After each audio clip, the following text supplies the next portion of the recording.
Is Bitcoin on the move? I think a lot of people have been looking at these recent double dips and kind of this whole shift around the marketplace from ESG to what's happening in El Salvador, all those kind of things that have started maybe a little bit of a domino effect to start to occur. My name is Paul Barron. Welcome back to TechPath.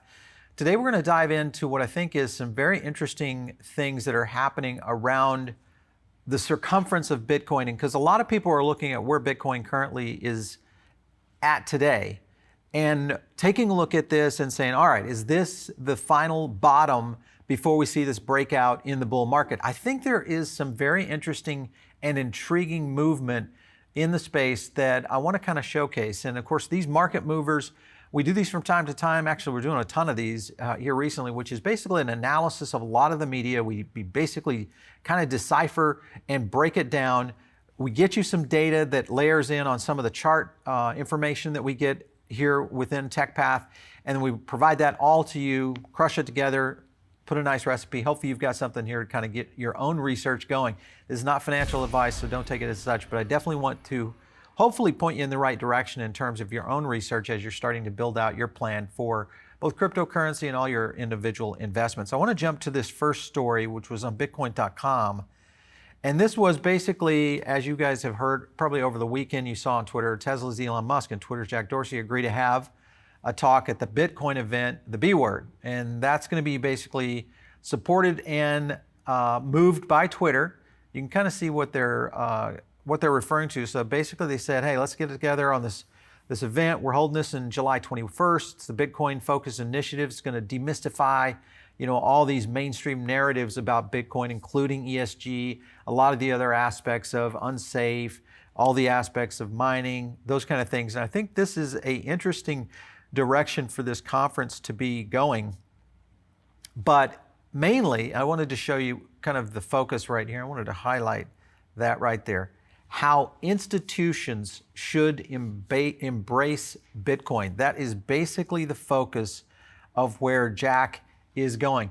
Now, I'm not a big fan of Jack Dorsey, and you probably have heard me talk about this before. I just don't get why a guy who is running two companies, a CEO, and then that's to me is just not right. Either he needs to jump on the Square, which is really where I think Bitcoin is going to live, or he needs to jump into Twitter maybe and advance up a new payment system within Twitter.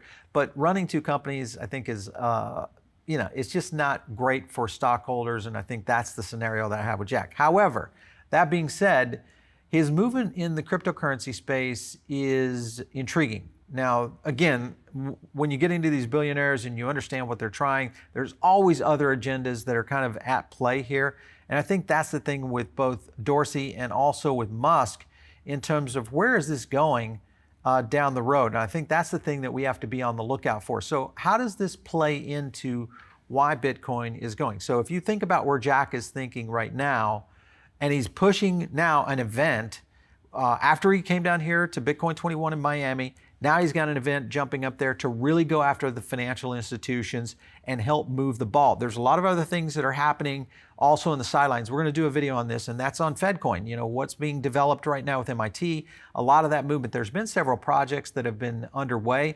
What's happening in El Salvador, the World Bank, the IMF, all these play into a very interesting subplot of where Bitcoin is currently holding, and that's in the mid-30s. So I want to make sure you understand this has a lot to do with where the world leaders and a lot of the influencers within the financial space are starting to push.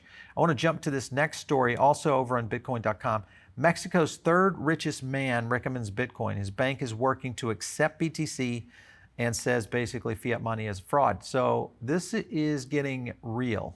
When you get into countries like Mexico, especially with Ricardo Pliegro, which is the third richest man and the founder of Group Salinas, sees Bitcoin as an asset with extraordinary properties. So basically he is all in on cryptocurrency, basically the gold for modern world.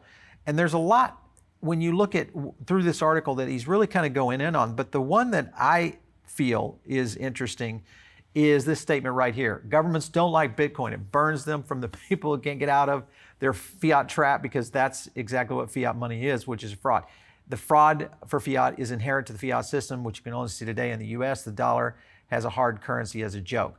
So these are some pretty astounding statements from a lot of these countries, especially in South America. South America has become a very interesting place for digitization and tokenization of currency, and also projects I think that we're going to continue to see happen. So think about this if this had been Warren Buffett, because this essentially is the Warren Buffett of Mexico, or if this had been George Soros here in the US. Those are the kind of movers and shakers that are starting to step into this, I think, evolution of where the monetary system is moving. So I think that in itself. So now you've got, let's just put the dots together here for a minute. Let's draw a couple, and you'll kind of see where I'm going with this. So you've got huge influencers, Musk, and of course Dorsey over here starting to move in the direction of, hey, financial institutions, you really should start taking a real hard look at this. This is a new way for the monetary system. You've got world leaders and world billionaires, including controlling countries and banks, starting to move in this direction. There's a lot happening in El Salvador, both, and I'm still somewhat skeptically optimistic with what's happening in El Salvador, and I'll talk to you more about that in an upcoming video. And we're going to have someone on that actually knows quite a bit about what's happening in El Salvador. And there's some reasons for this, but that's kind of the domino too. Then you get into this little element right here, and this is over from the block, and this is Bitcoin mining difficulty could see record drop over 20% in the next adjustment. Remember that mining difficulty advances as the number of coins, as you guys know, the number of coins start to move into the space, and that is, it makes it harder for miners to get to actually completing a block and getting awarded a coin. So there's a lot of on-chain data that basically says, and if you look at this quick take from the block, on-chain data site estimates that Bitcoin's mining difficulty will see a plunge of around 21% in its upcoming adjustment. The difficulty and hash rate plunge reflect the magnitude of China's mining farm shutdown orders this month. So here's another point right here, the 21%, but here's the one set to happen on the block height, which is 689,472, or basically in about 5 days, and that's as of today when this story was cut. Bitcoin mining difficulty designed to adjust itself every 2016 blocks based on total hash rate on the network throughout the 2016 blocks. So the average hash power securing the world's blockchain by market capitalization has dropped, obviously because of what's happening in China. So all that movement from China has created a little bit of disturbance, a seismic disturbance in the Bitcoin ecosphere. And I think this is something that's going to start playing into the whole aspect of where the market is moving and Bitcoin availability, which will of course drive price. And those are some of the things that are moving. So now you've got maybe a supply and demand scenario shaping up for this summer. And a lot of people have been pointing to July, pointing to mid-July as being the potential for the breakout in this bull market. A lot of people I talk to within my group, where we do a ton of really kind of just deep dive data. We look at a lot more resources, and we talk to a lot of people who are moving some pretty big tonnage in terms of cryptocurrency investing, including Bitcoin. So I think that's going to be a big deal. If you also think about where this is going right here on the mining side, millions of ASIC miners were unplugged basically since they shut down those provinces. It's down nearly 50% of its total over last month. All this plays into this direction. I did find something though very interesting and unique down here at the bottom of this article right here, that basically China, there's some miners that believe that China is they're holding their machines in China, but they think that maybe after the 100th anniversary of the CPC they're going to basically come back and reverse its anti-mining policy. So now listen to this, because if you think about that, if they're holding mining, these are massive machines, the ability to reproduce these mining facilities is very difficult. This is something that takes years, if not multi-years, to get that going. So if you think about that, and if you've got a large amount of miners that are holding on and hoping that we can get to that space, that's only going to continue to reduce the hash rate and or open up some opportunities in North America, Kazakhstan, South America, etc., of where mining is going to really occur. The last point I wanted to get to was this Boston Fed piece right here, and this one is very interesting. So the Boston Fed president says that exponential growth of stablecoins could disrupt money markets. Now, I want you guys to understand what I'm talking about here is that stablecoin growth has been moving, and what that simply means is cash reserves are moving into stablecoin elements, and there's been some massive transactions moving into stablecoins, USDC, USDT, etc., that are positioning for what I think is a bull rush on the market of Bitcoin and some of the other key coins and altcoins, especially around Ethereum. And I also think Cardano is another one that will also fare very well in July. And here is what he's talking about. The Boston Federal Reserve, Eric Rosenberg, discussed stablecoins in a recent presentation, June 25th, basically stressed that stablecoins could be a disruptor to the prime money market funds, and that the Boston Fed president remarked that the exponential growth of stablecoins is concerning. Today's statistics, I want to highlight this right here. Today's statistics show there's 111 billion in stablecoin capitalization amongst the long list of these tokens. And if you look further on into this, you can kind of see this massive growth that we've seen really in the last year on where stablecoin movement is actually happening. So his further a statement here is that the subject of stablecoins with Yahoo Finance Reporter basically says this is a big risk for the Fed if given the historical role as a backstopper. So meaning that if we don't, this is going to be an interesting play out, because if you look at stablecoins, this could be a scenario where a lot of people are starting to park cash into these stablecoins, prepping for an onboard into cryptocurrency, and or moving it away from US dollars, which is the other factor that is very interesting here. And I think that's the one he is very concerned with.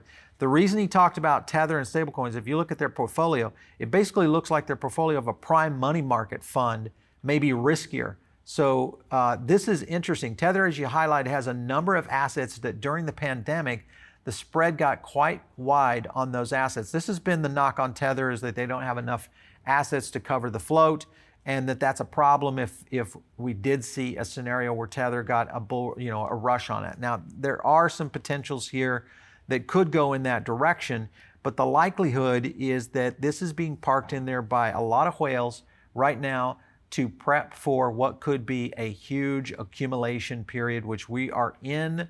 Apparently, when you look at some of the models right now, we could be in that accumulation zone of the 30 to 35K range, and then see the breakout, which a lot of people are anticipating mid-July. And when you look at these dominoes and you kind of these dots that you put together, the influencers, the movement in these international markets, the stablecoin shift, all of these things that people are really starting to circle around. The point is, there is a lot of movement around the entire space right now that is all pointing at Bitcoin.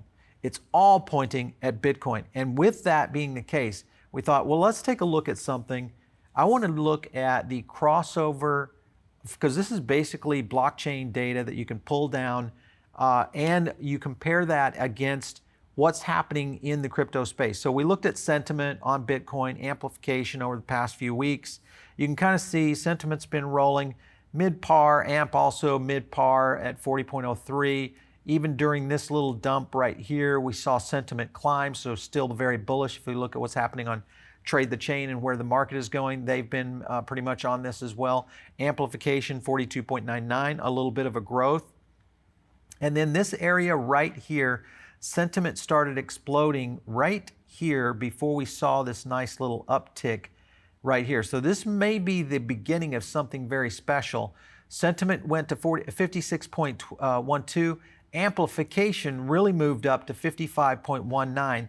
And this is where the crossover got interesting, because what we looked at was crossover of wallets and stable coins that were already at play, meaning this zone right here had large amounts of stable coins being acquired.